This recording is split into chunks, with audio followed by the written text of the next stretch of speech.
एक मित्र ने पूछा है, श्रवण, सुरति और सुमिरन में क्या भेद है? कृपा कर सुमिरन को सरल शब्दों में बताएं। पहले श्रवण को समझ लो। जब डिवाइन साउंड को, अनाहत नाद को निर्विचार सुनते हो, उसको श्रवण कहते हैं। एक सुनना, हियरिंग अलग बात है। अर्थात विचार भी चल रहा है, नाद भी सुन रहे हो, उसको श्रवण नहीं कहेंगे, उसको सुनना कहेंगे, उसको हियरिंग कहेंगे अंग्रेजी में। और जब निर्विचार होकर जब नाद का श्रवण करते हो, जिसको हम लिसनिंग कहते हैं, लिसनिंग, श्रवण का अर्थ है लिसनिंग, अर्थात अब कोई विचार नहीं है, नाद सुन रहे हो तो नाद ही सुन रहे हो। वैसे ऐसे भी किसी बात को, तुम किसी की बात को श्रवण भी कर सकते हो और सुन भी सकते हो। केवल सुन रहे हो मतलब ध्यान से नहीं सुन रहे हो, विचार भी चल रहे हैं, सुनना हुआ, हियरिंग हुआ। लेकिन किसी की बात को सुन रहे हो तो पूरा ध्यान दे के सुन रहे हो और कोई विचार तुम्हारे मन में नहीं चल रहा है, उसको श्रवण कहेंगे।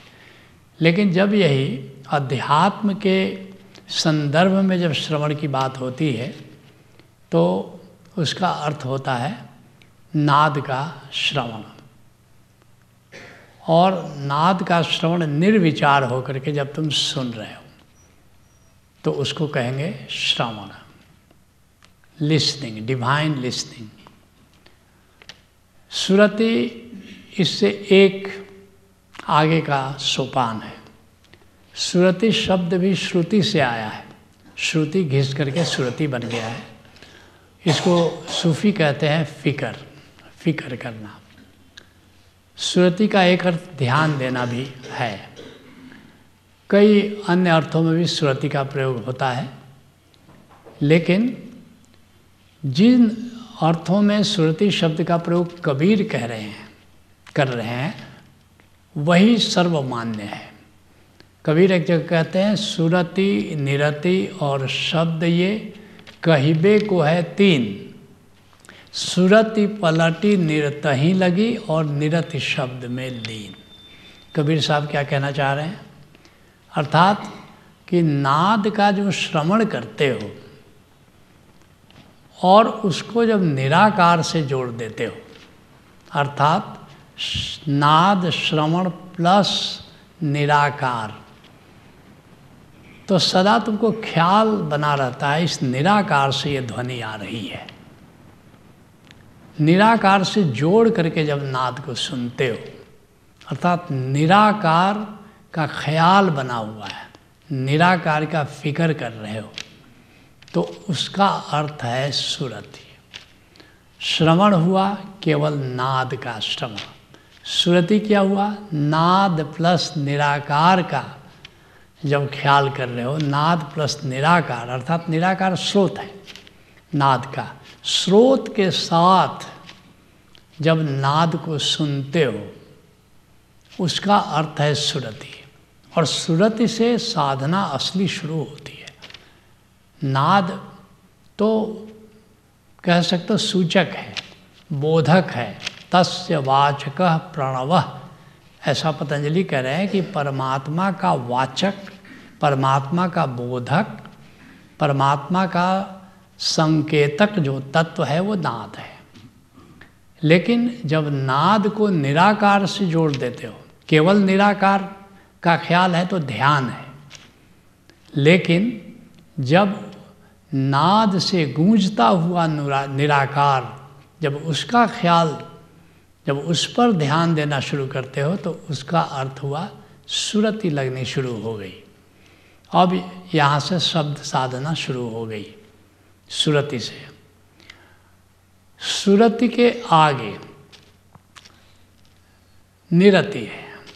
निरति क्या है? निरति का अर्थ है कि निराकार में जो प्रकाश है, निराकार से जोड़ करके जब प्रकाश को देखते हो तो उसका अर्थ निरति है। केवल प्रकाश दर्शन कर रहे हो तो दर्शन हुआ, वो निरति नहीं है। जैसे मैंने बताया कि केवल नाद को सुन रहे हो तो श्रवण हुआ, लेकिन नाद को निराकार के साथ जब अनुभव कर रहे हो तो वो सुरति है। ऐसे ही केवल दिव्य आलोक को देख रहे हो भीतर तो वह दर्शन हुआ, लेकिन दिव्य आलोक को निराकार से जोड़ करके जब देख रहे हो तो निरति हुई है। तो सुरति के आगे अब निरति। और कबीर साहब क्या कहते हैं, सुरति पलटी निरते ही लगी और निरति शब्द में लीन, अर्थात कि अब सुरति और निरति दोनों मिला करके जब अंतराकाश को देख रहे हो तो वह शब्द हो गया। अर्थात यहाँ सुरति और निरति का भेद मिट गया। यहाँ नाद भी उसी निराकार में गूंज रहा है, आलोक भी उसी निराकार में जगमगा रहा है।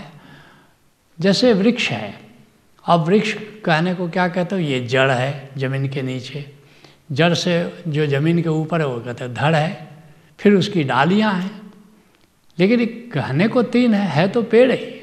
ऐसे ही शब्द के पेड़ के ये तीन हिस्से हो गए, सुरति, निरति और शब्द। और शब्द साधना पर संतों का सर्वाधिक जोर है। कबीर साहब कहते हैं साधो शब्द साधना कीजिए। साधना ही अगर करना है तो कर्म योग, तंत्र योग, हठ योग, भक्ति योग, ज्ञान योग, ध्यान योग, सांख्य योग, ये क्या करना, शब्द की साधना करो। शब्द की साधना का नाम ही सहज योग है। अब सुरति तुमने करना सीख लिया, अब सुरति से आगे है सुमिरन। सुमिरन क्या है, अब तक निराकार में तुमने नाद की गुंजार सुनी, आलोक को वहाँ पर देखा, निराकार का अनुभव प्राप्त किया, लेकिन अभी तक चैतन्य को नहीं जाना। अब तुम जानोगे कि यह निराकार जड़ नहीं है, यह निराकार चेतन है, चैतन्य है। और चैतन्य जब जानोगे तो तुम्हें चिन्मय आत्मा का बोध हो जाएगा। और जब एक बार चिन्मय का बोध हो गया तो उससे प्रेम कर पाओगे, अपनी आत्मा को प्रेम कर पाओगे, और वहाँ से आत्म सुमिरन शुरू हो जाता है।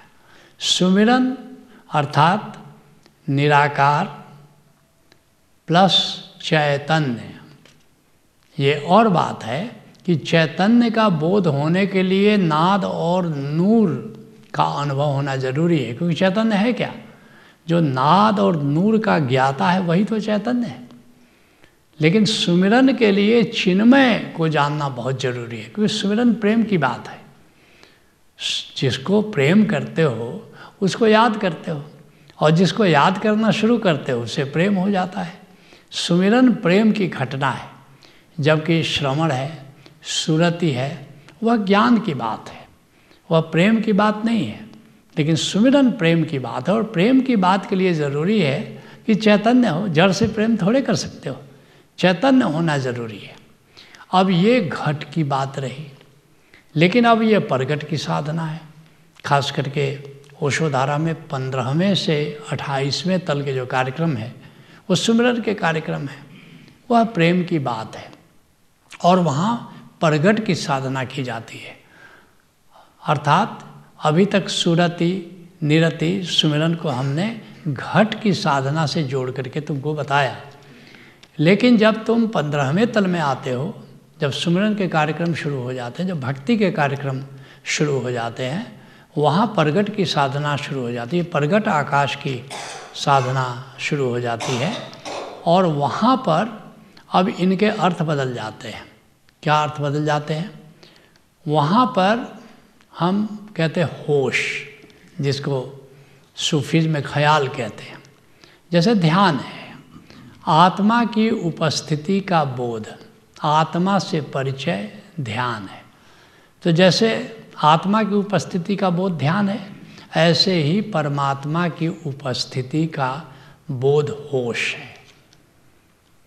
ओशो कहते हैं जिस दिन बहिर आकाश में चैतन्यता का बोध होगा, जिसने बहिर आकाश की चेतनता को जाना उसी ने परमात्मा को जाना। एक दिन पाओगे कि ये सारा आकाश ये चैतन्य है। जैसे एक दिन जानोगे कि भीतर का घटाकाश चैतन्य है, तो चिन्मय आत्मा का बोध होगा। तो एक दिन जानोगे कि ये जो बाहर का आकाश ये जड़ नहीं है, यह तो चेतन है, यह तो सर्वज्ञ है। और जैसे ही अनुभव होना शुरू हुआ कि ये आकाश चेतन है, सर्वज्ञ है, और उसकी उपस्थिति का बोध कि ये चारों तरफ हमारे विद्यमान है, चेतन परमात्मा विद्यमान है, तो इसको कहते हैं होश।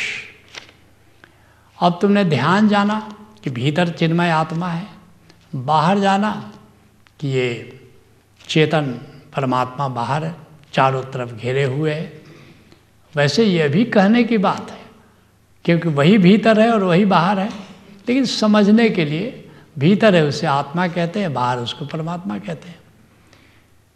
तो आत्मा की उपस्थिति का बोध ध्यान है और परमात्मा की उपस्थिति का बोध होश है।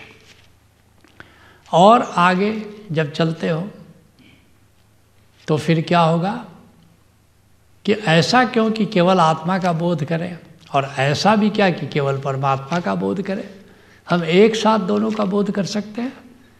तो आती सांस में परमात्मा की उपस्थिति का बोध और बाहर जाती सांस में आत्मा की उपस्थिति का बोध, तो इसका नाम सुरति है। सुरति, अब सुरति के माने बदल रहे हैं। ये घटाकाश में, घट की साधना में सुरति का मतलब था निराकार प्लस नाद का श्रवण, लेकिन जब प्रगट की साधना शुरू हो गई वहाँ सुरति का अर्थ बदल रहा है।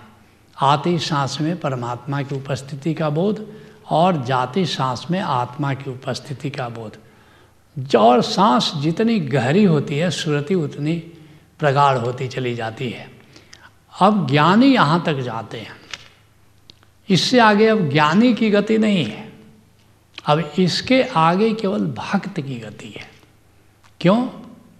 क्योंकि अब प्रेम की बात शुरू हो रही है, और सुरति में जब प्रेम जुड़ जाता है तो फिर उसका नाम सुमिरन हो जाता है।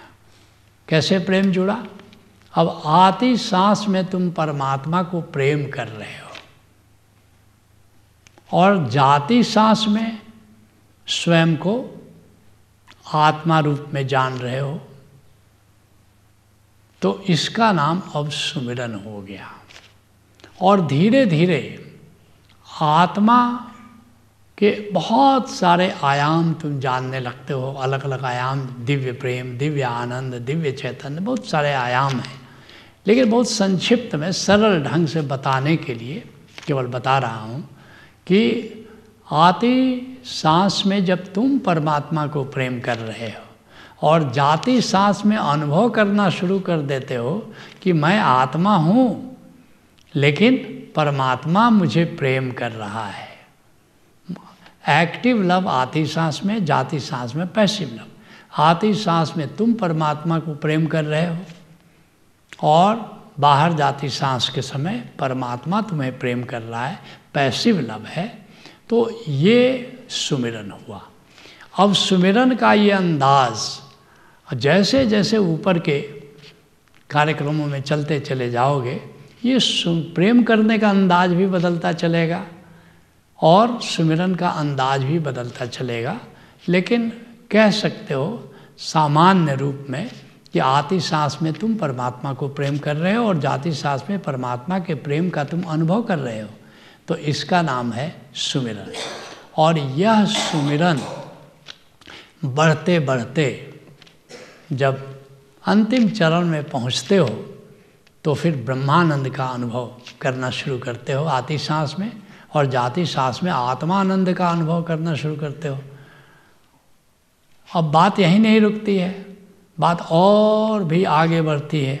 शंकराचार्य कहते हैं कि ब्रह्मणि रमते चित्तम यस्य नंदति नंदति नंदति। अब ब्रह्म में जिसकी चेतना रमण करती है उसके समान आनंद नहीं है, आनंद नहीं है, आनंद नहीं है। लेकिन शंकराचार्य ने थोड़ा छुपा दिया। लेकिन जब तुम चरैवेति में आओगे तो ब्रह्मानंद के आगे की बात होगी, आत्मानंद, क्योंकि अभी भी ब्रह्मानंद और आत्मानंद कुछ तो द्वैत है, लेकिन इसके आगे की बात होगी, सदानंद की बात होगी। सदानंद भीतर सदानंद बाहर, सदा साक्षी रहकर सुमिर ले निरंतर, वही धूप देता वही देता छैया, हैया हो हैया हैया हो हैया। आनंद वर्षा में तुमने गीत सुना होगा, बात वहाँ तक जाएगी। और फिर तो जब सदानंद का अनुभव होना शुरू हो जाएगा तो तुम्हारे चेहरे से मुस्कान विदा नहीं होती। तुम संतों को जो हमेशा मुस्कुराते हुए देखते हो, उसका राज यही है कि वो सदानंद में जीते हैं। उनके आनंद को कोई भग्न नहीं कर सकता, वो अभंग आनंद में रहते हैं, अखंड आनंद में रहते हैं, क्योंकि हर सांस सांस सदानंद से निकलती है, सदानंद में जाती है। तुम्हारे लिए यही गंतव्य है, तुम्हारे लिए यही साध्य है। और जब तक सदानंद घटित न हो जाए, जब तक सांस सांस सुमिरे गोविंद घटित न हो जाए, तब तक किसी भी मुकाम पर, किसी भी पड़ाव पर तुम्हें रुकना नहीं है। Let's acknowledge.